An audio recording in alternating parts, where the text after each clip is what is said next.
اليوم اضطريت أعيد تسجيل أكثر من قصة، لكن القصة الأهم اللي هي أنا كل ما كنت أخدم الناس بالشركة بالتوصيل، أيضا لفت نظري أنه الهجانة أو عناصر الهجانة اللي يخدمون بحماية الحقل كانت مغرتهم على السواتر الترابية يعني، وإحنا ما لنا شغل معهم يعني، إحنا الآبار بالنص نطلع ونوصل عندها وخلاص.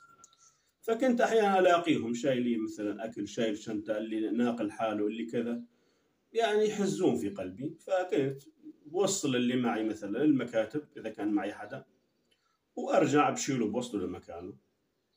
بعد مثلا شي سنة صارت ألفة بيني وبينهم، وصرنا نتعرف على بعض أكثر مع أكثر وأكثر. صرت أقعد معاهم، من أوصل أحد يقول لي لا نشرب شاي، نشرب، نقول لهم ما أخجلهم، أقول لهم نشرب شاي. احيانا يقولون ناكل، اقول لهم لا ما ناكل. واحد مره يقول لي يا اخي انت ما تاكل مني لانه احنا يعني هين وكذا، قلت له لا، واكل معاكم ما في مشكله. فباحد المحارس كنت كل ما اجي بشوف شخص يعني يمر هيك هادئ، يقعد بشكل منعزل، ما بيتكلم كثير.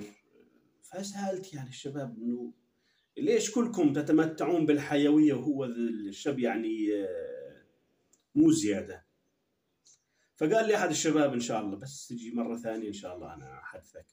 فعلا جيت بيوم من الأيام وما لقيت الشاب، والله وقفنا على طرف، وإنه يقول لي هذا الشاب قصته محزنة جدا، وإحنا ما نقدر نخليه يغيب عن عيوننا. قلت له يعني السبب يعني ما تخلونه؟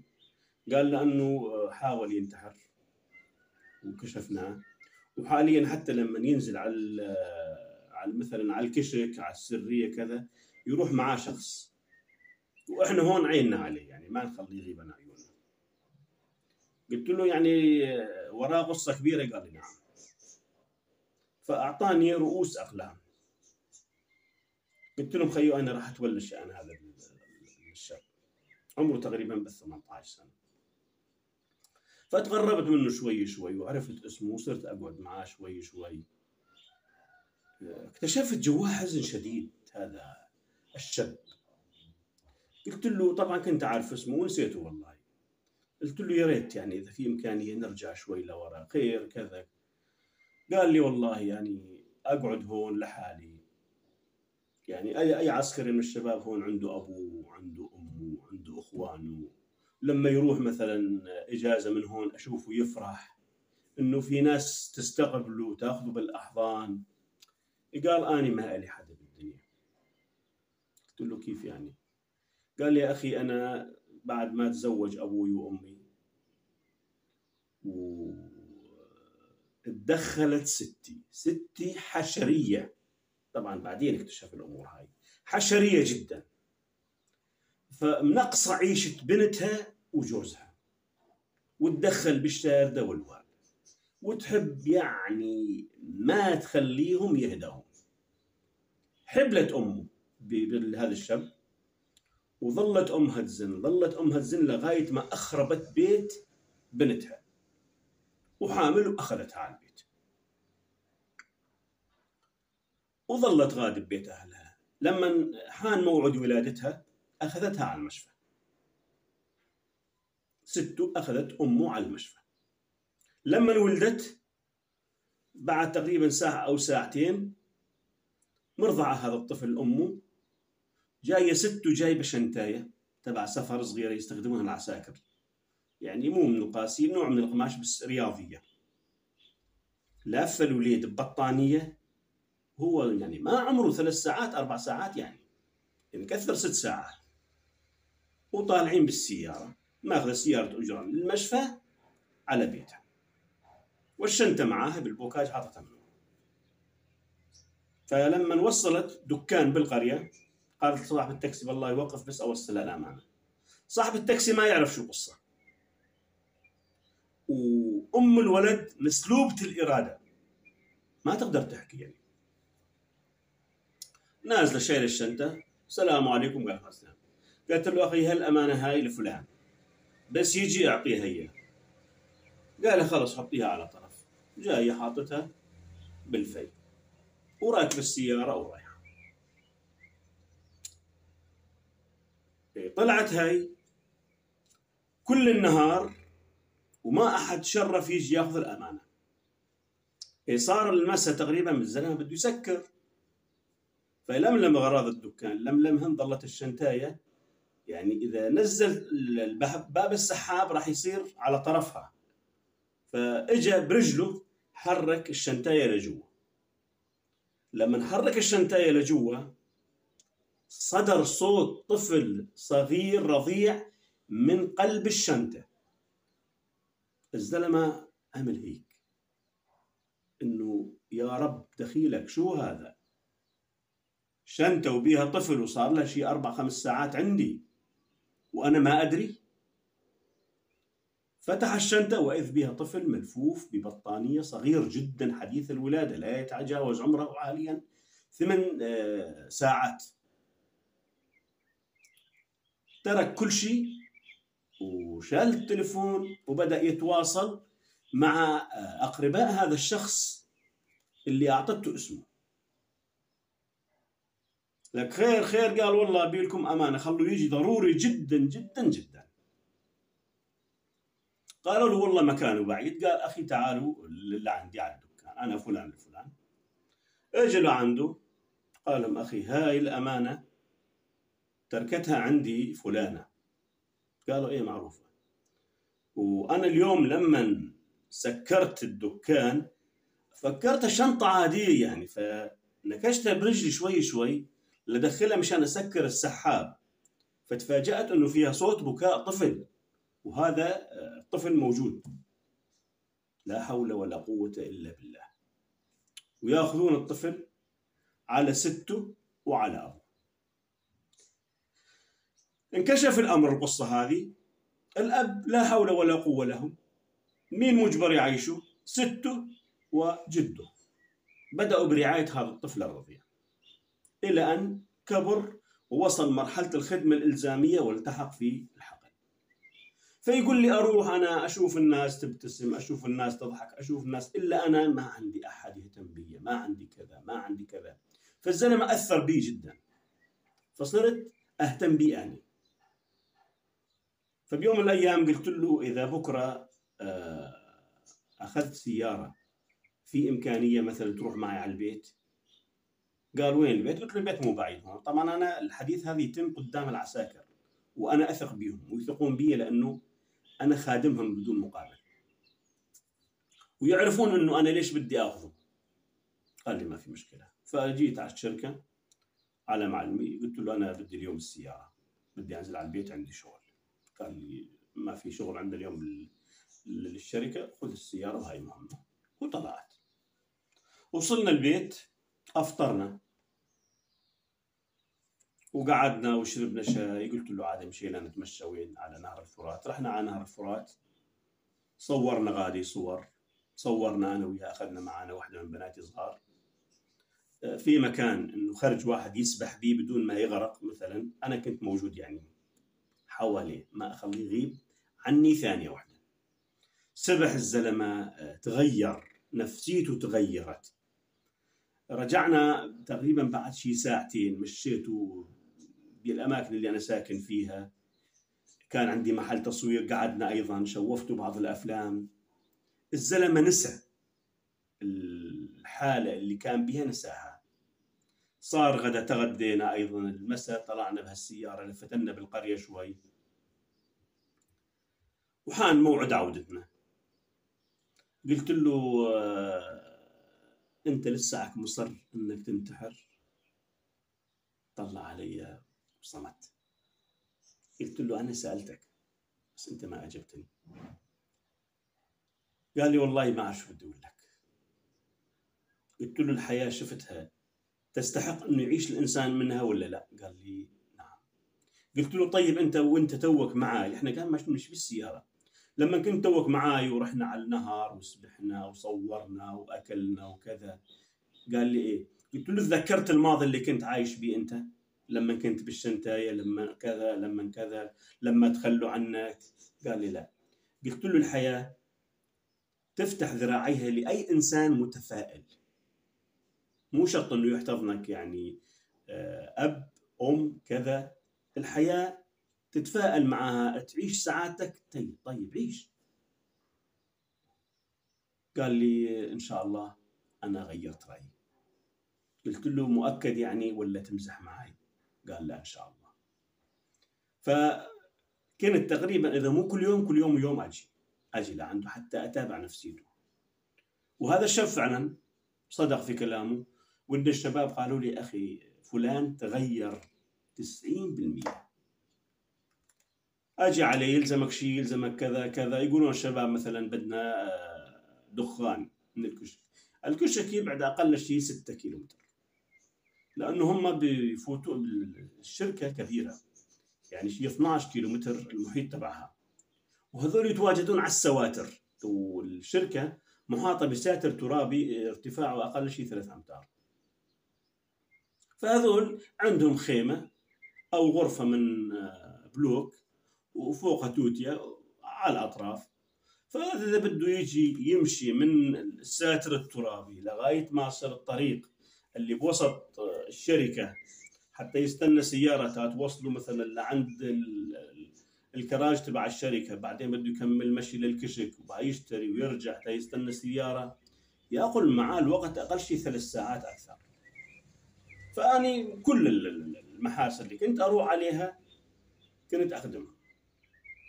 وصلنا، سوينا له لفة كباب ورجعنا. المهم هون الزلمة الشاب راح إجازة. فلما رجع لعند سته لعند أبوه جده، فلقوا نفسيته غير. كان أول يجي معقد، يجي كذا. سته تقول له إيش بك يا فلان، يعني على غير العادة جاي اليوم منور وجهك وكذا وكذا وكذا. قال لها والله ما في شيء، أنا بصراحة الوضع 1 2 3. أنا كنت بدي أنتحر وحاولت مرتين ولي علي تقول له سته. قالها لكن الله يعني وقعني بإيده بن حلال وطلعني معاه على البيت وأخذني وراح وداني على نهر الفرات وكذا وكذا، وكان يمر علي كل يوم، وإلا أخرجني من هاي الأزمة اللي أنا بيها. قالوا له أمانة الله يعني هذا الشخص بدنا نشوفه. قال لهم هاي صوره عندي، مشوفهم صوري أنا وياه بنهر الفرات على أطراف النهر، بالمحل عندي، بالبيت كذا. فانسر جده وسته، انسروا جدا للمساعدة اللي أنا قدمت له إياها. نوصي جده إنه أمانة يا فلان، هذا الزلمة تبلغوا سلامي وتقول له أمانة جدي وستي يقول لك إلا تجي تزورنا. اجوا يقول لي خيو لك أمانة والله من ستي ومن جدي، يقول لي إذا جيت على الشام ألا تجينا. طبعا الشاب هذا من حران العواميد، بقرى بجنب المحطة تبع محطة حران الحرارية. طبعا أنا هنا أخذت بياناته بالتفصيل. أعطاني رقم هاتف لأحد أقربائه، قال لي دكان فلان يعرفنا، بيت جدي، بيت اسمه جده كذا كذا كذا كذا. قلنا له أخي إن شاء الله. أنا كنت أولي بقسم وانتقلت على قسم ثاني. القسم الثاني هو قسم التفتيش الفني. هذا في سفر، دائما في سفر باتجاه الشام. نطلع مع خط الغاز من حقل العمار، نعمل جولة على خط الغاز المدفون تحت الأرض في أجهزة قياس وكذا وشي، لغاية ما نصل نهر الفرات، نلف بعدين من الميادين نرجع على منطقة الزباري. من منطقة الزباري نطلع باتجاه الصحراء. هناك المجال واسع، مع خط الغاز نمشي بسيارتنا احنا والفنيين والمهندسين إلى أن نصل تقريبا مدينة تدمر. نعبر مدينة تدمر، يصادفنا التي 4. بعد التي 4 ينفرق خط الغاز جهتين، جهة باتجاه اليمين إلى حمص، تفوت من نص البساتين قبل ما تصل مدينة حمص بفرع يروح باتجاه محطة جندر، أيضا نوصل شي مسافة شي 8 كيلومتر، نصل عند أيضا فحص للخط لهي المنطقة، نرجع على نفس النقطة اللي انطلقنا منها باتجاه أيضا حمص. قبل حمص هناك أيضا خط غاز يذهب باتجاه معمل السماد عند بحيرة قطينة، نخلص أيضا هذا بشي 10-15 كيلومتر، أيضا نخلص ونرجع للنقطة اللي انطلقنا منها ونكمل نص البساتين. فأجمل شيء كان لما نروح بهاي الرحلة إنك وأنت ماشي تقطف تفاحة أو تقطف سفرجل أو كذا وأنت بالسيارة، يعني والسيارة تمشي بنص الشجر تاكل، تتسوق وتاكل فواكه. لما نعدي احنا عادينا حمص نصل الرستن، نعبر الرستن طريق صعب شوي، نكمل باتجاه القنطو ثم إلى محادة.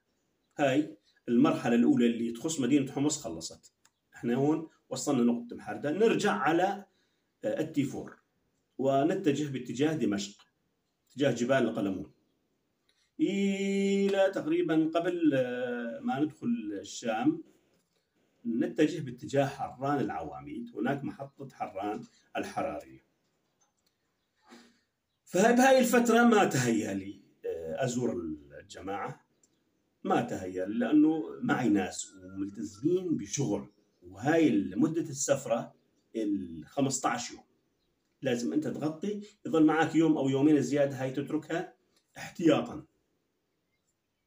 رجعنا، فبيوم من الأيام دقوا علي، بلغني النقل إنه أخي بدك تاخذ سيارة من هون من دير الزور من حقول العمر باتجاه الشام، تروح على فندق كنت أعرفه. قلت لهم إيه؟ قالوا هناك بي شخص بس تصل غادي هو يعرف. أخي ركبت هالسيارة وطلعت باتجاه الشام لحالي. على العنوان متفق عليه رحت الصبح الساعة 7، وإذ في سائق عرفته قال لي محمد شغلك هون الصبح تجي بال7 7:30 تاخذ الهنود من هون 3 وتوديهم على محطة حران العواميد الحرارية، الساعة 4 ينطلقون من حران إلى الفندق هذا، وبس تنزلهم بالفندق ما لهم شغل معك، والصبح أيضا بس توديهم ما لك شغل إلا لما تجيبهم المساء. النار خير إن شاء الله. يلزمك شيء كذا؟ قلت له لا، كل شيء عندي، قسائم مازوت عندي، كل شيء عندي. الطريق قال لي الهنود حافظينه، إذا صار معك إشكال الهنود حافظين الطريق. والله ودعت الزلمة، هو ودعني، هو اتجه باتجاه دير الزور وأنا أخذت الهنود وطلعت. فكان واحد من الهنود يركب من قدام ويأشر لي يمين يسار يمين يسار. فبيوم من الأيام كنت أشم بالسيارة رائحة غير مألوفة، أشمها يعني بس يطلعون الهنود تطلع هاي الرائحة. فبيوم من الأيام لما نزلتهم بالمحطة طلعت صرت أنكش تحت السيارة تحت الأقدام، وإذ مادة هيك مثل ذرق الحمام، ذرق الحمام أو مادة خضراء مبسوقة بأرض السيارة. فسألت الشخص نفسه، دقيت عليه قلت له فلان يعني أنا في ريحة بتصدر من السيارة ولقيت كأنه بصاق أخضر أو كذا. قال لي نسيت، أنا ما نبهتك، هذول الهنود يتعاطون القات. قلت له شو القات؟ قال مادة خضراء يحطها يا تحت هاي المنطقة أو يحطها تحت شفايفه أو تحت لسانه ويمصها، ولما تقريبا يعني مثل السكر لما يخلص مشان ما يخبرك ويزعجك يكبها تحت الأرضيات. أنا عاد هون صرت مراقب الهنود، فالهندي لما بده يحطها يعمل حركات هيك هيك هيك هيك, هيك. يطلع علي هيك إنه أنا ماني شايفه، حطها بفمه. فأنا ركزت البراء على الخلفيين لأنه اللي بسدي أشوفه، أما الخلفيين الشغل عند الخلفيين، لأنه أكثر المتعاطين يركبون من وراء. والطريق كان بمطبات. ف واني امشي ما شفته الا اعطى هيك بثمه يصدف قدامي مطب، وادعس للسياره وافوت بالمطب بدون فريم واخلع راسه بالسقف. بابا شو هذا بابا؟ قلت له والله ما شفت المطب، انا جاي جديد ما اعرف. المهم صرت كل نهار، اخر شيء قلت لهم ليه هذا بالسياره ممنوع، عندك بالشغل بامكانك تشربه، بامكانك تشرب بالفندق، مشان ما اشتكي عليكم، انا هذا مضر بالنسبه لي. قال بابا تمام خلاص والله انا بطل، خلاص بطل. وفعلا بطلوا. فبيوم من الايام بدي ذكرت الشاب، يعني الشاب تسرح الزلمه، جينا حكيت من المحطه الحراريه على نفس الرقم اللي اعطاني اياه، السلام عليكم ورحمه السلام. قلت له اخي هذا بيت فلان؟ قال لي ايه. قلت له اريد احكي مع فلان. قال لي انت من دير الزور؟ قلت له ايش عرفك حجي؟ قال لي والله قلبي ناكشني. قلت له نعم انا من دير الزور واني محمد العلاوي. قال يا ابني اهلا وسهلا، ايمتى تشرف وتزورنا؟ قلت له والله يا حجي انا انشغلت بالفتره الماضيه وكنت اجي على الشام، بس والله معي ناس وما اقدر ازور. اليوم ان شاء الله اذا سنحت لي الظروف خلال الاسبوع هذا ان شاء الله انا ازورك. قال نستناك. قلت له واليوم ان شاء الله انا راح اشوف الهنود، انا معي اجانب هنود، اذا قدرت امن لهم سياره تاخذهم من حران على الفندق اللي ينامون به اني اجي لعندك ان شاء الله. كلها على خير. وقلت له اني ارجع لك خبر. فعلا حكيت مع الهنود، قلت لهم بابا انا والله عندي شغل هون اليوم، فمشان ما تعذبني تاخذني من هون على دمشق وارجع الصبح لي جاي واجيبكم، انا يمكن ابات هون. قال بابا انا في سياره يروح فيها. جمعتهم ثلاثتهم، قالوا خلاص ما في مشكله، انا يروح مع هذا، احنا كلنا نروح في السياره هذا وما في مشكله. شكايات ما في؟ قال ما في شكايه. طيب حكينا مع الزلمه قلنا له خيو ان شاء الله جايكم. قلت لهم الصبح في امكانيه تجون مشان ما تعذبوني اروح وارجع؟ قال ان شاء الله بابا نحن الصبح نجيب نفس السيارات. طلع السائق ايضا من الشام، جيت لعنده سلمت عليه قلت له اخي انا عندي شغل. قال حشوني الهنود. قلت له عندك اي مشكله كذا؟ قال لا، انا انقل شخص واحد اجنبي وهو يشتغلون معاه وعندي مكان ثلاثه من ورا ونظاميه. قلنا له خير ان شاء الله. الاجنبي ايضا عملنا له هيك وراحوا الشباب، وانا شلت حالي وطلعت لعند الجماعه على العنوان، لقيتهم يستنوني. وصلت القريه، سالت عن القريه اللي هو ساكن فيها، رحت لغاد بيت فلان، سالته بالدكان وان الحجي يستناني عند الدكان. رحت لعنده سلمت عليه، اخذت بالاحضان وصار يبكي. يا ابني انت لك جمايل علينا. قلت له يا حجي صلي على النبي. ركبنا بالسياره وطلعنا، واذ سته ايضا واقفه، واذ هو واقف. سته ايضا من شافتني بدات تبكي. هو الزلمه وين متغير وكبران وصاير عنده شويه شارب. سلمنا على سته وسلمت عليه بالاحضان، كيفك يا فلان، كيف صحتك؟ قال لي الحمد لله. قلت له ها شلون الحياه؟ قال لي والله العظيم انا كنت على شفا الهاويه، ومرتين كنت احط الطلقه بالباروده، لكن سبحان الله يكشفوني اللي معاي، واخر شيء صاروا ما يعطوني طلقات. وظليت عندهم تقريبا بدت يوم كامل. وثاني نهار ايضا قلت له ان شاء الله اذا صار لي مجال اني اجي لعندك. وكانت هذه القصه اللي صارت معي مع هذا الشاب اللي انا يعني انقذته بفضل الله وبفضل تعاطفي معه ونورت له طريقه وهدينا من باله، وإنه الحياة حلوة وجميلة، وإن شاء الله أكون وفقت في إعداد هذه القصة. محمد علاوي.